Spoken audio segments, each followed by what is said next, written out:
Hello everybody, welcome back to another Fallout 76 video, where this is going to be an actual beginner's guide video on how you can get started in this game, from everything from leveling up to finding weapons, weapon mods, to building your own base or store. There is a lot of stuff to do in this game, and it can be very overwhelming to new players. So I'm going to cover a lot of the basic stuff that you can do right off the bat, and then once you get in the habit of knowing what to do to level up, to get better guns and stuff like that, then the game is a much better experience. So what I'm going to do for this video is basically start from the beginning. When you guys create your character and you leave the vault, you're going to spawn right here, right in front of the Vault 76. Once you spawn in, you can basically just go down these stairs, and sometimes there'll be items in this box right here. This will get you started off with a little bit of stuff. So we have a stim pack, a bobby pin, and a chest piece. This is a donation box, so other players can put items in there to basically help beginner players. So your server might have a lot of stuff, it might have nothing. It's definitely random because it depends on what people put in. So like if I wanted to put in something to help someone out, I could put in some purified water, so that way they have something to drink. Oh, another thing I forgot to mention is when you leave the vault, they're going to present you with two options. One, you can start off as a total beginner, which is at level 1, and you'll just have to grind up from there yourself. Now, if you want the true grind experience, then yes, you can start at level 1, but you will start with nothing. You will have no weapons, nothing you can use, and you have to keep that in mind. They present you with another option to start off at level 20, and that will start you off with a hunting rifle and a combat machine gun, and give you some maxed out perks as well. So when you're presented with those two options when you leave the vault, choose which one you think will be better for you. Oh my god, that guy actually ran pretty fast. And like I said, if you start off with the level 20 option and you have guns already, it'll come in handy because these guys, these ghouls right here, are not that far from the vault. We're not even down the full stairs yet. Now you're probably asking yourself, what do? Do you just start walking around and looting? I mean, you can, but there's a possibility you might run into a lot of enemies if you wander in the wrong section, especially if you don't have any loot, any stim packs, or heals. That's why you want to do some quests. So quests can be found basically in every town. They'll be shown on the map as these yellow diamonds. And if you were to click on the diamond, you can hit make active, which will make the diamond a full yellow color. It'll make it pop up on the top right of your screen, and we will be able to head down there and do what it says. So we have to go down there and speak to Lane. Now, quests are good for not only ranking up, but they're good for caps. Caps is basically the currency in this game. It's what you use to buy stuff from vendors and just spend it on overall things. As you can see, someone just bought a face mask from my vendor, and I just got some caps. It's funny that happened as I'm speaking about caps. Now, if we were to start an objective, you would just need to go up to the person that you need to talk to. It'll cut into a little cutscene, even though your character doesn't have any voices. And now you can see I have a quest to collect cultist artifacts, which you can choose to do right here in the moment, or you can do it later on. So I'm going to do that later on just so I don't drag on the video. But if you want more beginner-friendly quests, you can come to this area, the mill, or just go to the Wayward area. Now we're at the Wayward, which is basically where you can do another mission. Very beginner-friendly, and it's pretty easy missions. They also, across from it, have a little camp set up here with all of the benches that you could possibly need. So some places you would actually, instead of just opening a door, it'll load you into a separate place. So as you can see, when we go in, it loads us in. Then when you load in, you would go and you would talk to this lady right here behind the counter. Now I already completed all my missions for her. So once you complete all your missions, then you can actually go up to her and she'll have some items to trade. And you can use your caps to buy items off of her. Now, building your own base is something you can do very early on, and I suggest doing it right away. That way you can set up your benches, you can set up your storage bins, and everything you would need. And it also helps other players out when they come by your base, and they could also use your benches. You need plans in order to unlock any of these items to craft. Plans are basically blueprints, and once you actually learn it, then you'll be able to craft that item. So as you can see, I have a lot of these for sale at my base, and a lot of them we know already because I already learned it, which means I can craft a chemistry bench and I can craft all this stuff because we found the plan for it. To set up your own base, you would basically open up this menu right here, and then you would hit L1 or LB, and as you can see, this little thing will pop up. This is a camp. So you would basically have to put it somewhere where it highlights green, just like this.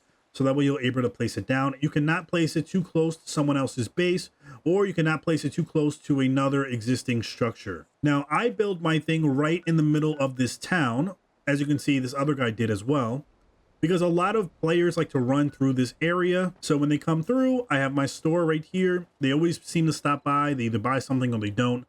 But I like to know that I'm right here next to another existing important area. You can build up to multiple camps at once. So I currently have 2 camps active. I have one here, and then I have one over here. This is basically my backup camp in case my first camp area is taken. So now here's how you guys can load up on a lot of caps from the beginning. Now I did make a separate video on how you guys can get a lot of caps fairly quickly. If you want to go check out that video, you can. It goes more into depth about it, but in this video, I'm just going to give a sum of what you can do. For one, you can find caps while looting. So in this dumpster, there's actually 3 caps in here.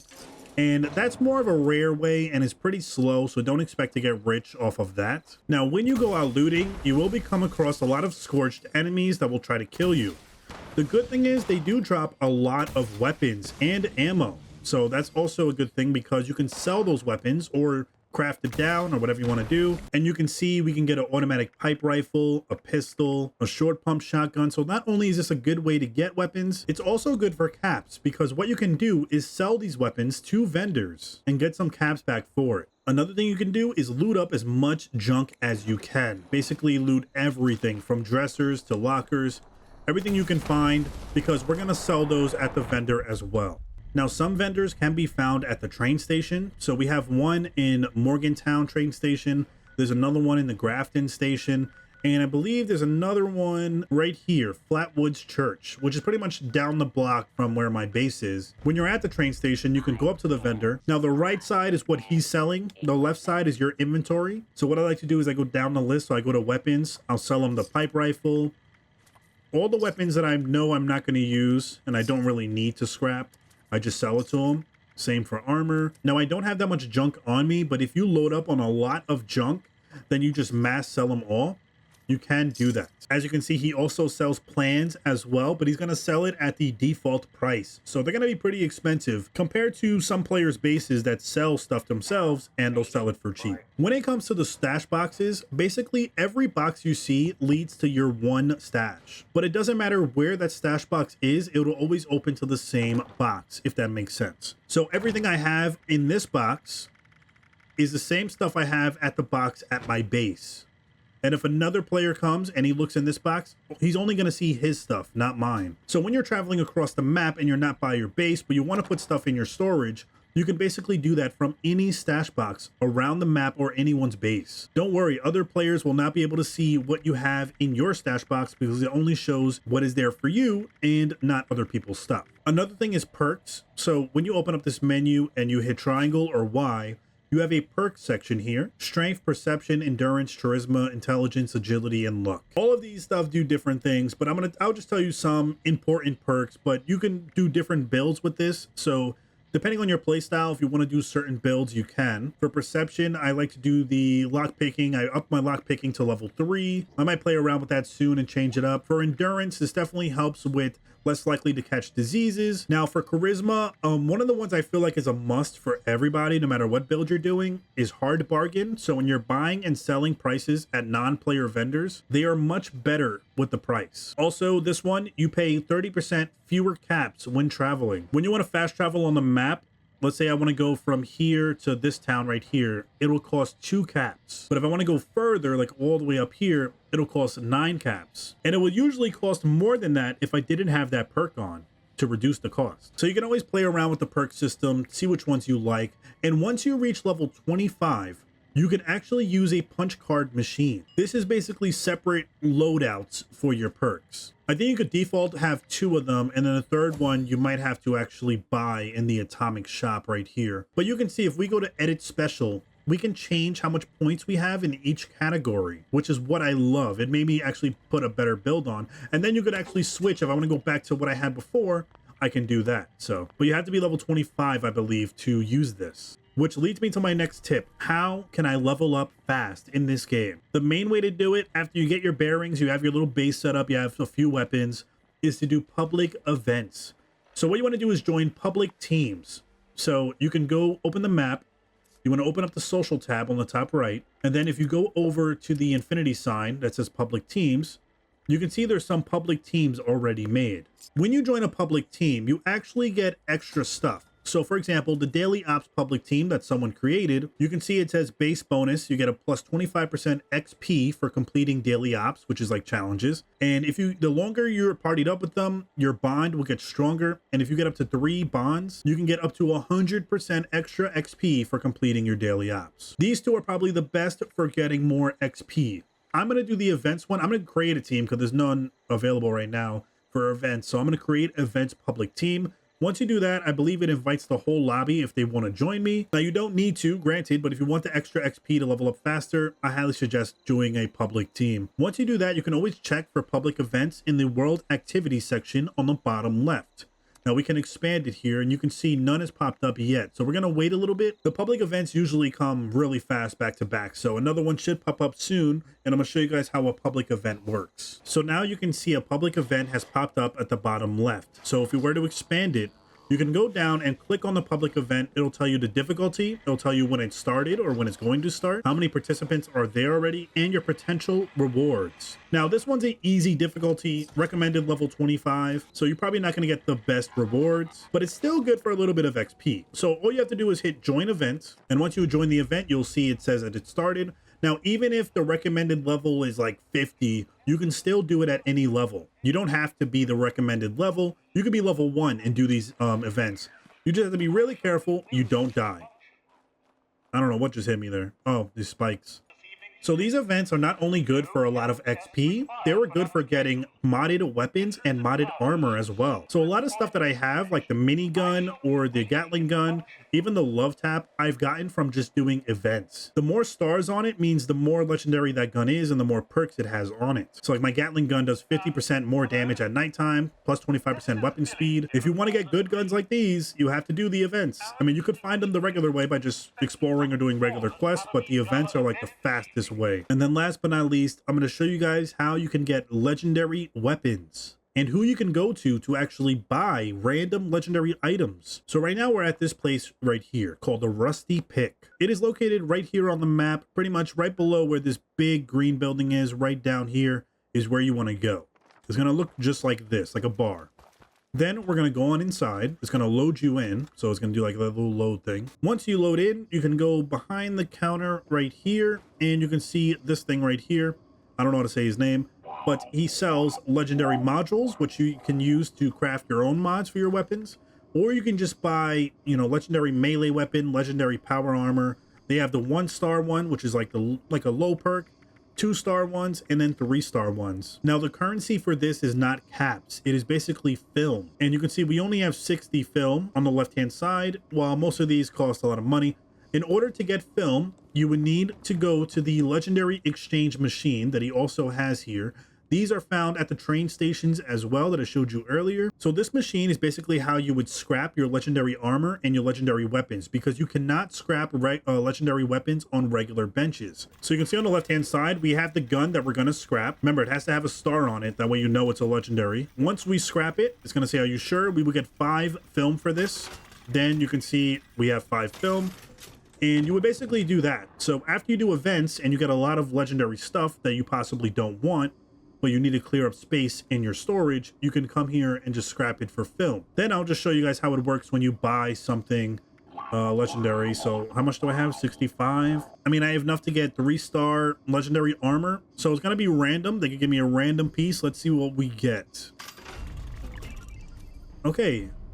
Exterminator's Forest Scout Armor left arm. I probably won't be using that one. So if you don't like it, you can always just scrap it.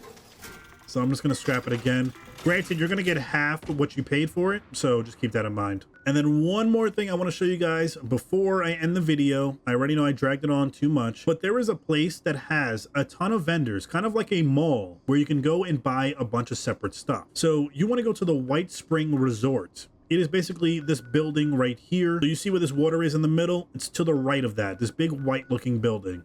Once you're inside, you want to find your way downstairs where it's going to say the White Spring Mall Shops. And then once you're in here, it's going to feel like you're in a department store like Macy's or something. They have different vendors in every store that sells different items. So this is a medic vendor, so he's going to sell all medic stuff. Then you have some other ones in here. I think they just sell random stuff from like you know, materials or junk you might need. And then this one might sell something different. Yeah, so this one sells burnt comics and just straight up junk. This one right here sells clothing, I believe. Let me see if he has anything good. I mean, the stuff that they have is pretty mediocre. I never really found anything amazing here, but they have a lot of beginner-friendly stuff that you might need, like plans. They sell plans. So if you go over to the notes section, just so we can see the plans, they have a ton of plans you can do, so that way you can learn it and then you can start crafting the weapons. And this shop is a perfect way to get a lot of materials that is hard to find in the wild. And as you can see, it just goes on and on. This one sells weapons and ammo in there. And there's like a big mall. And then this section here, they have, again, that legendary machine. They have a ton of benches here if you want to craft stuff. They have the scrap thing so you can put your stuff away. This is storage, by the way, for your scrap. I mean, for your junk. So that goes to your base. This also goes to your base. Oh, and by the way, the Tinker Bench is what you can use to craft ammo as well. I forgot to talk about this bench. And then one last little thing is, how can you find yourself some power armor? Honestly, you find the items for it randomly around the map. If you're exploring the map, some bases, or some towns, I should say, will have power armor stations randomly there. And it'll have a random power armor suit just sitting there.